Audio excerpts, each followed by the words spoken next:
4장 46절에서 54절 말씀입니다.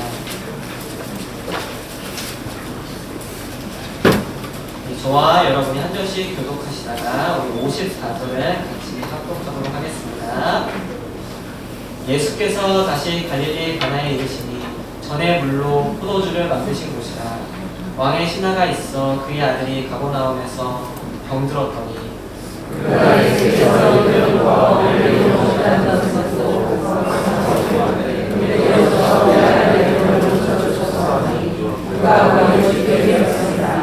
예수께서 이르시되 너희는 표적과 기사를 보지 못하면 도무지 믿지 아니하리라. 예수께서 이르시되 가라 네 아들이 살아있다 하시니 그 사람이 예수께서 하신 말씀을 믿고 가더니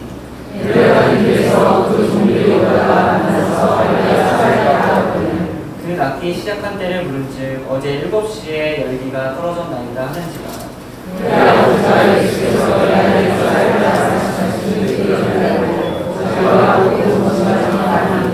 같이 하시겠습니다.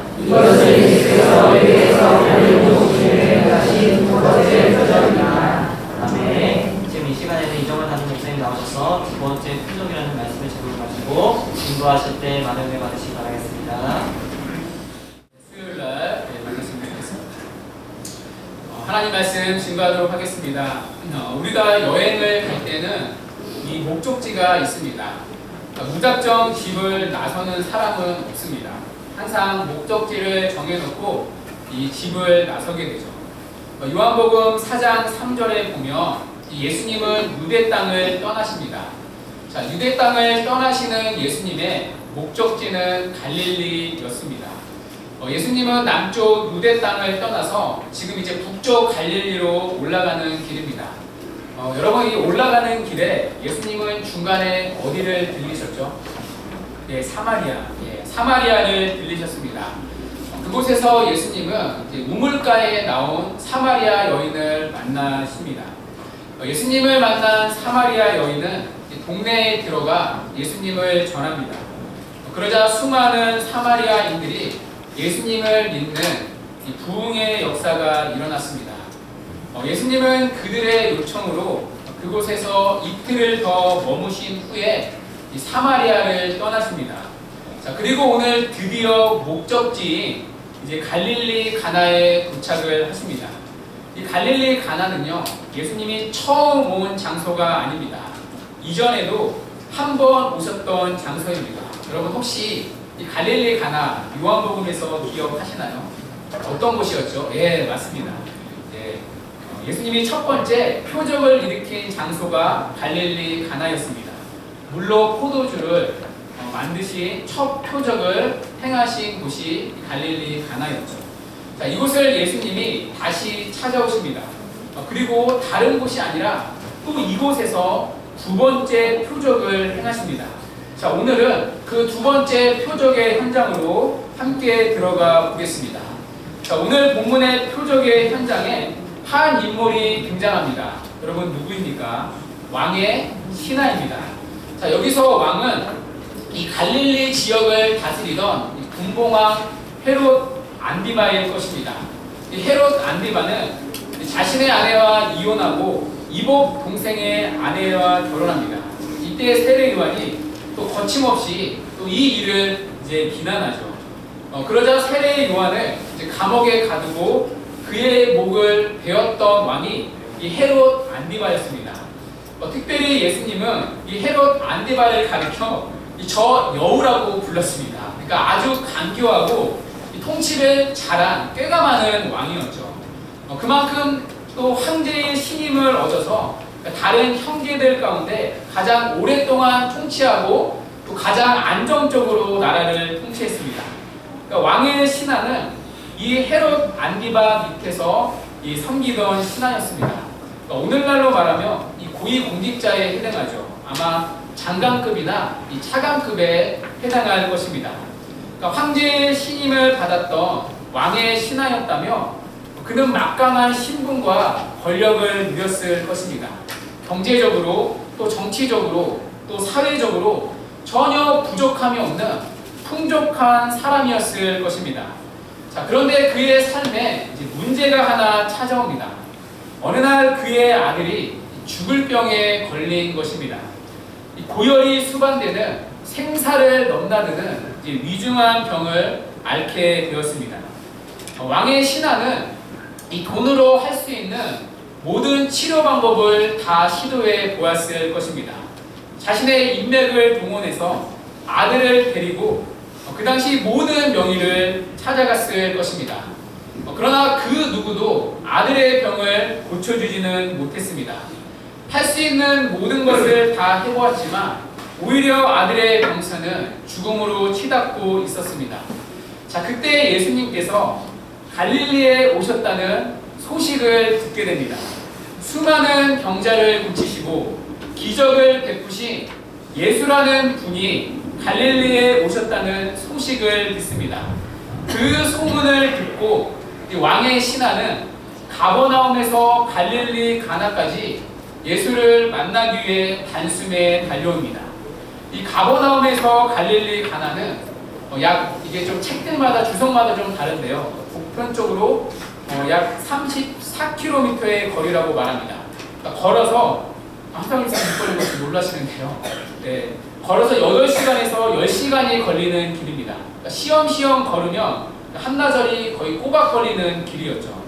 더구나 이 길은 대부분 산지를 걸어서 올라가야 했습니다. 왕의 신하가 살았던 가버나움은 이 해수면보다 상당히 낮은 곳에 위치해 있었거든요. 그런데 갈릴리 가나는 고지대에 있었습니다. 그러니 이제 가버나움에서 갈릴리 가나까지 올라가는 길은 산지를 걸어 올라가는 힘든 여정이었습니다. 그래서 이제 오늘 본문을 보시면 왕의 신하가 이제 예수님께 뭐라고 청합니까? 내려오셔서 아들의 병을 고쳐달라고 말합니다. 그러니까 가나에서 가버나움으로 갈 때는 반대로 산지를 내려가야 하기 때문입니다. 그러니까 그 산지를 넘어 그것도 10시간을 넘어 예수님을 찾아온 것입니다. 여러분, 이 정도면 대단한 정성 아닙니까? 그의 소원은 단 한 가지, 아들의 병이 낫는 것이었습니다. 이 절박한 상황에서 마지막 하나 남은 신락 같은 희망으로 예수님을 찾아온 것입니다. 얼마나 간절하고 얼마나 대단한 열심입니까? 자, 그렇다면 당연히 우리가 알던 예수님은 어떻게 하셨겠습니까? 아마 같이 가자 하셨을 것입니다. 흔쾌히 같이 내려가서 아들의 병을 고쳐주셨을 것입니다. 자, 그러나 오늘 본문을 보시면 예수님은 뜻밖의 말씀을 하십니다. 48절인데요. 48절 함께 읽도록 하겠습니다. 시작.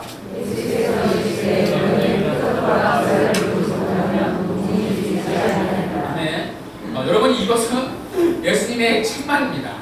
지금 예수님은 왕의 신하의 간절한 열심을 칭찬한 것이 아니라 그 마음을 위로한 것이 아니라 책망을 하십니다. 왜입니까? 지금 그의 믿음이 예수님을 향한 참된 믿음이 아니었기 때문입니다. 자, 특별히 예수님은 오늘 본문을 보시면 책망의 대상을 너가 아니라 너희라고 말합니다. 당연히 너희는 복수겠죠. 여기서 너희는 갈릴리 사람을 말합니다. 자, 우리가 읽지는 않았지만 위에 45절에 보시면 이 갈릴리 사람들이 먼저 예수님을 영접했다고 말합니다. 그러나 이 믿음은 예수님이 인정하는 참된 믿음이 아니었습니다. 왜냐하면 이들은 예수님의 표적에만 관심이 있었기 때문입니다. 자, 여러분, 요한복음에서 표적, 그 의미가 무엇이었죠? 표적이란 표지판을 말합니다. 그러니까 표적이란 기적 자체에 의미가 있는 것이 아니라 그 기적이 가리키는 목적지가 있습니다. 그러니까 모든 표적은 예수 그리스도가 누구신지를 가리킵니다. 예수님이 하나님의 아들이시며 메시아라는 사실을 가리킵니다. 그러니까 예수님은 이런 표적을 통해 예수가 하나님의 아들이요 영원한 생명을 주시는 분이라는 그 참된 믿음을 주시기 원하셨습니다.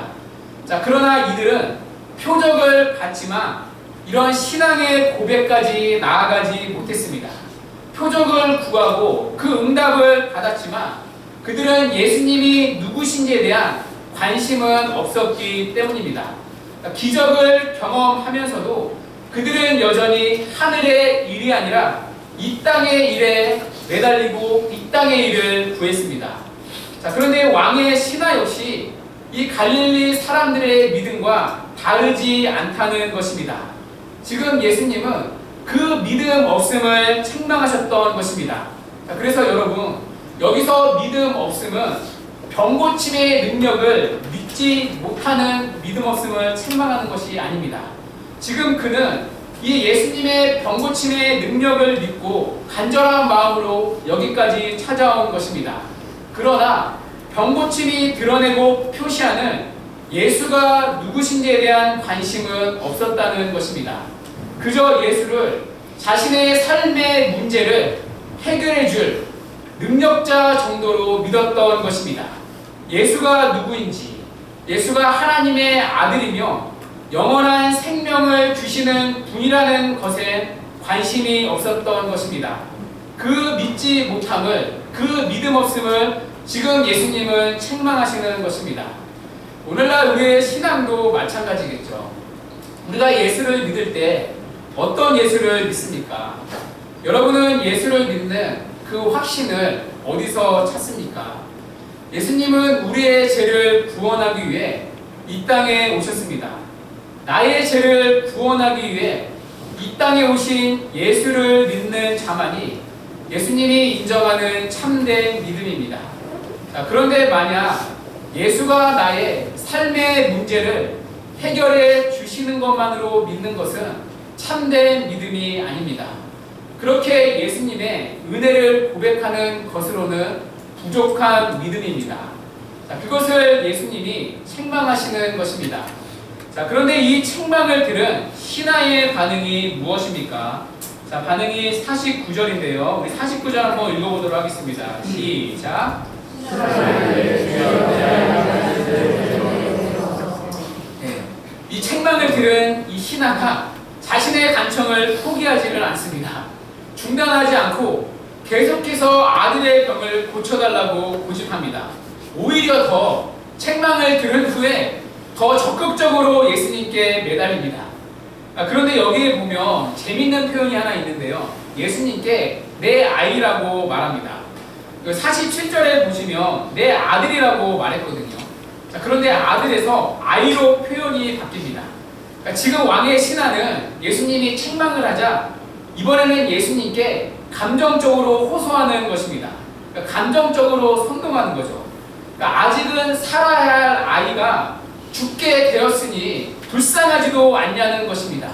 아들을 떠나서 이 어린 아이인데 이 어린 아이가 죽게 되는데 어떻게든 살려줘야 하지 않냐는 것입니다. 집요한 거죠. 지금 왕의 신하는 책망을 들었지만 예수가 누구신가 하는 기도론적 관심이 전혀 없습니다. 예수님이 누구신지, 그분이 어떠한 분이신지 예수님 앞에 서 있지만 안중에는 없습니다. 그런 예수님의 책망조차 귀에 들리지 않습니다. 오로지 관심은 자신이 당면한 삶의 문제, 아들의 병이 해결되는 것입니다. 그의 관심은 예수님이 누구신지가 아니라 자신의 문제가 당장 해결되는 것에 있습니다. 그의 모든 신앙의 열심이 지금 여기에 꽂혀 있음을 본문은 폭로하는 것입니다. 여러분, 어쩌면 우리의 부끄러운 신앙의 모습과 너무나 비슷하지 않습니까? 자, 그런데 긍휼에 풍성하신 주님이 이 왕의 신하를 내쫓지 않으십니다. 자, 50절에 보시면 가라 내 아들이 살아있다 하십니다. 그러니까 아들을 살려달라는 그의 요구에 또 친절하게 응답을 하십니다. 자, 그런데 표적이 아니라 말씀을 주십니다. 그러니까 당장에 눈에 보이는 기적이 아니라 내 아들이 살았다는 눈에 보이지 않는 말씀을 주십니다. 자, 그런데 여러분, 이 왕의 신하가 어떻게 합니까? 그 말씀을 믿고 갔다고 말합니다. 여러분, 이것이 이해가 되시나요? 왕의 신하가 조금 전까지 요구한 것은 눈에 보이는 표적이었습니다. 그러니까 기적을 보지 않으면 예수님을 믿을 만한 믿음이 전혀 없었습니다. 자, 그런데 갑자기 그 말씀을 믿고 갔다고 말합니다. 자, 또 하나 그가 요구한 것은 예수님이 함께 가셔서 고쳐달라는 것이었습니다. 그러니까 오셔서 자기의 눈앞에서 아들을 보고 그러니까 손 얹고 안수 기도라도 해주시기를 원하셨습니다. 그래야 아들이 낳을 수 있다고 믿었기 때문입니다. 여전히 가시적인 믿음이었죠. 자, 그런데 예수님은 친히 가시지 않고 내 아들이 살아있다고 말씀만 하십니다. 아마 신하의 입장에서는 굉장히 불안했을 것입니다. 살아있다는 것을 그 당시엔 확인할 길이 없었기 때문입니다. 오늘날은 이렇게 뭐 페이스톡이라도 있잖아요. 근데 이 당시에는 이 페이스톡으로 영상통화를 할 수 있던 시대도 아니지 않습니까? 아들과 영상통화를 뭐 해서 어떻게 확인할 길도 없었습니다. 그리고 막상 내려가서 아들이 죽어 있다며 다시 예수님을 만날 보장이 있는 것도 아닙니다. 오히려 예수님과 함께 내려가는 것이 훨씬 더 마음이 편했을 것입니다. 왕의 신하는 말씀만 듣고 지금 걸음을 떼는 것이 쉽지 않았을 것입니다. 그러나 아들이 낳았다는 그 말씀을 믿고 그 말씀을 붙들고 믿고 갔다고 말합니다.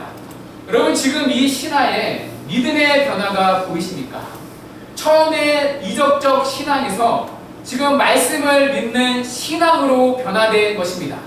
조금 전까지만 해도 표적을 구했던 사람이 어떻게 이렇게 눈에 보이지 않는 믿음의 사람으로 바뀔 수 있습니까? 말씀을 들을 때 그 말씀이 심령 속에 역사했기 때문입니다.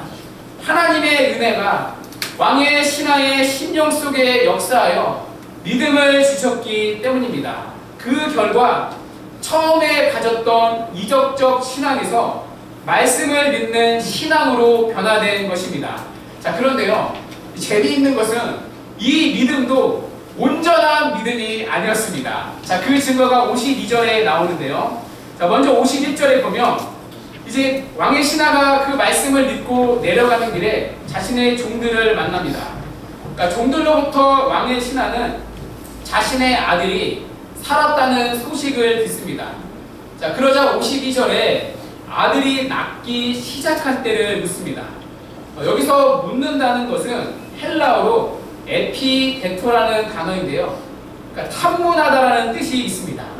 그냥 한번 던져본 것이 아니라 마치 수사관이 수사하듯이 차도가 보이기 시작한 때를 세밀하게 물어본 것입니다. 그러니까 마치 집착하듯이 코치코치 이렇게 캐묻듯이 낳기 시작한 때를 물어본 것입니다. 여러분, 왜 이렇게 코치코치 캐물었겠습니까? 아들이 낳았다는 예수님의 말씀을 완전히 믿지 못했기 때문입니다. 그러니까 그의 생각에는 걸어가면서도 그 말을 들으면서도 자연적으로 열기가 떨어질 수 있다고 생각했기 때문입니다. 아니면 어떤 약물과 또 음식 때문에 열기가 떨어졌을 가능성도 있었기 때문입니다. 그래서 이 일이 우연인지 아니면 예수님의 말씀에 의한 것인지 이렇게 코치코치 깨물어 하나씩 확인하는 것입니다. 말씀을 믿고 갔던 이때의 믿음은 온전한 믿음이 아니었다는 것입니다. 말씀을 믿는 믿음이긴 하지만 여전히 반신반의한 믿음이었습니다. 자, 그래서 낳기 시작한 때를 물었던 것입니다. 자, 그런데 낳기 시작한 때가 언제라고 종들이 말합니까? 예수님이 말씀하신 바로 그 시간, 어제 7시라고 말합니다. 그 결과 자기와 온 집안이 믿었다고 본문 53절은 결론을 냈습니다. 그러니까 이때 신하는 비로소 온전한 믿음을 갖게 된 것입니다. 예수님이 하나님의 아들이요, 자신의 구주요, 영원한 생명을 주시는 분이라는 온전한 믿음을 갖게 된 것입니다. 자, 여러분, 지금 본문이 말하는 왕의 신하의 믿음의 성장이 눈에 보이십니까? 맨 처음 신하는 예수가 기적을 행하시는 분이라는 믿음을 가지고 예수를 찾아왔습니다. 그러니까 자신의 삶의 문제를 해결하기 위해 예수를 찾아온 것입니다.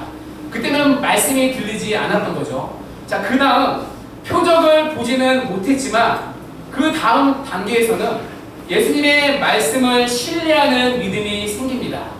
자, 그러나 아직 온전한 믿음이 아니었습니다. 말씀을 믿는 믿음이긴 하지만 반신반의하는 믿음이었습니다. 그리고 마지막으로 그와 그의 온 집안이 믿게 되는 온전한 믿음에 이르게 됩니다. 여러분, 우리는 본문을 통해 신자의 믿음이 어떻게 형성되는지, 그 믿음을 주관하시는 예수가 우리의 믿음을 어떻게 만들어가는지 우리는 본문을 통해 확인할 수가 있습니다. 오늘 왕의 신하는 예수님을 찾아올 아무런 이유가 없는 사람입니다.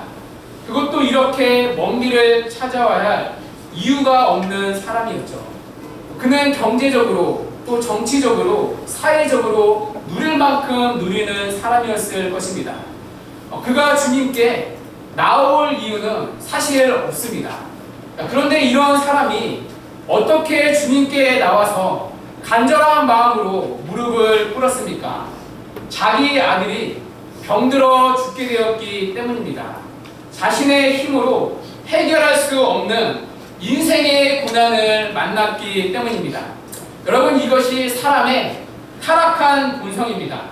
이런 상황에 오기 전까지 결코 사람은 주님께 나오지 않는 본성을 가지고 있습니다. 타락한 죄인은 그 마음에 뿌리 깊은 곳에서부터 하나님 두기를 싫어하는 죄를 가지고 태어나기 때문입니다. 그래서 이 땅에 예수 믿기 쉬운 사람은 한 사람도 없습니다. 여러분, 있으면 있어서 또 없으면 없어서 배웠으면 배웠으니까 못 배웠으면 못 배워서 환경이 좋으면 좋아서 어려우면 어려워서 예수님께 나오지 않는 게 성경이 선언하는 사람의 본성입니다. 여러분, 예수 믿기 쉬운 사람은 결코 이 땅에 단 한 사람도 없습니다. 인생의 문제를 만나 오늘 왕의 신하처럼 두 손 두 발을 다드는 상황이 오기까지 결코 사람은 주님께 나오지 않는 본성을 가지고 있습니다. 그래서 하나님은 우리의 삶 가운데, 우리의 인생 가운데 부족한 부분들을 주시는 것입니다. 내 힘으로 해결할 수 없는 그러한 문제들을 통해 우리를 주님 앞에 나오게 하십니다. 마치 오늘 본문의 왕의 신하가 아들의 절망적인 상황을 통해 주님께 나온 것처럼 우리의 삶의 절망적인 상황을 통해 주님을 찾도록 하십니다. 누군가는 병을 고치기 위해, 누군가는 마음의 평안을 얻기 위해, 누군가는 자신의 간절한 필요로 인해 주님께 나오게 됩니다. 그래서 때때로 우리에게 찾아온 질병의 문제는, 때때로 가난은, 때때로 결핍은, 때때로 삶의 다양한 문제는 하나님의 선물일 수 있습니다. 왜냐하면 그것들이 우리를 예수 그리스도께 인도하는 축복의 통로이기 때문입니다. 저 역시 마찬가지인데요. 저는 군대에서부터 교회를 열심히 나가기 시작했습니다. 이유는 간단합니다. 군 생활이 너무나 힘들었기 때문입니다. 사실 모든 남자들이 자기가 나온 군대가 제일 힘들었다고 하는데 저는 제가 나온 군대가 제일 힘들었습니다. 그때 의지할 곳이 한 곳도 없었습니다. 의지할 수 있는 유일한 곳은, 맘 놓고 울 수 있는 곳은 이 교회밖에 없었습니다. 만약 제가 편한 곳에 자대 배치를 받았다면 저는 결코 교회를 나가지 않았을 것입니다. 자, 그런데 군대라는 절박한 상황을 통해 그렇게 고집이 강한 저로 향하여 주님을 찾도록 하셨습니다. 자, 그러나 그때의 믿음은 참된 믿음이 아니었죠. 그저 주님을 당면한 삶의 문제를 해결해주는 능력자로서 믿었기 때문입니다. 그때 우리의 관심은 모두가 예수가 누구신지가 아니라 우리의 삶의 문제가 해결되는 것에 있습니다. 우리 역시 처음에는 왕의 신하처럼 모두가 믿음 없는 자로 주 앞에 서게 됩니다. 처음부터 나는 예수님을 사랑해서 교회에 나오는 사람은 아무도 없습니다. 처음부터 예수님이 어떤 분인지 알기 위해 교회에 나오는 사람은 아무도 없습니다. 인생에 해결할 수 없는 결핍과 문제를 통해 그때 비로소 우리의 마음이 주님 앞에 나오는 경우가 대부분일 것입니다. 그러나 하나님은 구원하시기로 작정한 자들을 그 믿음 없음에 머물게 하지 않으십니다. 그러한 우리를 말씀으로 찾아와 주십니다. 어느 날 우리도 모르게 그 말씀의 귀에 들려지고 믿어지는 변화가 생깁니다. 성령께서 그 말씀을 들을 때 우리의 전 인격을 붙들어 믿음을 주시는 것입니다. 그래서 그때부터 말씀을 의지하며 살아가는 법을 조금씩 배우기 시작합니다. 물론 그때 우리의 믿음 역시 온전한 믿음은 아닙니다. 마치 왕의 신하가 말씀을 믿고 갔을 때 반신반의했던 것처럼 말씀을 의지하는 우리의 믿음 역시 흔들릴 때가 굉장히 많습니다. 말씀을 의지하기보다 우리는 보이는 상황에 넘어질 때가 많습니다. 그래서 때로는 말씀 안에 있기보다 갈팡질팡할 때가 많습니다. 여전히 하늘의 일을 구하기보다 땅의 일에 매여 그것에 붙들릴 때가 더 많이 있습니다. 그러나 그러한 믿음의 가정 속에서 주님은 우리를 외면하지 않으시고 여전히 은혜를 베풀어 주십니다. 삶의 다양한 문제들을 주시고 그것들을 통해 나오게 하시고 그 문제의 응답을 통해 하나님이 만물을 주관하시고 생사화복을 주관하시는 절대 주권의 하나님심을 우리의 입술을 통해 고백하게 하십니다. 반대로 해결되지 않는 삶의 문제를 그대로 남겨놓으실 때가 있습니다. 그곳을 통해 우리가 바라보아야 할 소망이 이 땅이 아니라 영원한 하늘에 있음을 끊임없이 우리를 교육하여 깨우쳐 주시는 것입니다. 그리고 그 문제들과 씨름하는 과정을 통해 하나님은 끊임없이 오늘 우리에게 하시는 것처럼 말씀을 주십니다. 말씀을 주심으로 우리의 식어진 영혼을 살리시고 우리를 위로하시고 우리의 시선을 다시금 하늘로 인도하십니다. 그렇게 말씀을 의지하여 살아가는 법을 배우게 하시고 그 말씀에 이끌려 살아가는 온전한 믿음으로 조금씩 자라게 하시는 것입니다. 그래서 이 땅에 매여 살았던 우리를 하늘에 소망을 두게 하시고 우리가 찾는 그 예수가 능력자였던 예수인 걸 넘어서 하나님의 아들이요 영원한 생명을 주시라는 믿음을 주시는 것입니다. 그렇게 조금씩 말씀을 믿음으로 믿음이 깊어지는 열매를 우리의 전 생애 동안 맺게 하시는 것입니다. 이러한 믿음의 과정을 통해 처음에 믿음이 없던 자라도 결국은 본문의 왕의 신하처럼 그리스도를 만나게 하십니다. 우리의 믿음 가운데 끊임없이 간섭하시는 하나님의 손길을 통해 기어코 예수 그리스도를 만나는 자리로 한 사람의 믿음을 이끄시는 것입니다. 그런데 여러분, 이런 믿음의 전 과정을 오늘 본문을 누가 이끌어 가십니까? 그의 연약한 믿음이 아니라 바로 예수 그리스도께서 이끌어 가십니다.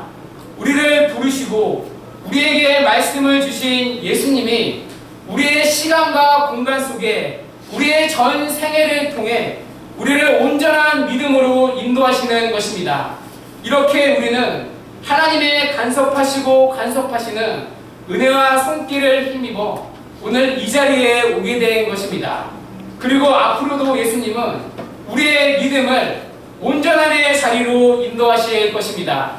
이러한 일들이 오늘날도 우리의 교회 가운데 그리고 우리 각자의 심령 속에 베풀어지고 있는 하나님의 기적이라는 것입니다. 그래서 요한은 오늘 본문의 기적을 두 번째 표적이라고 말합니다. 이 두 번째 표적은 죽음의 공경에 빠진 인생을 말씀에 대한 믿음으로 구원하시는 예수 그리스도를 설명합니다. 죽을 수밖에 없는 자가 살아나는 생명의 길은 예수님의 말씀을 믿음으로 일어난다는 것입니다. 여러분, 우리 모두는 죄와 허물로 죽었던 자입니다. 그러나 주님이 우리를 부르셨습니다.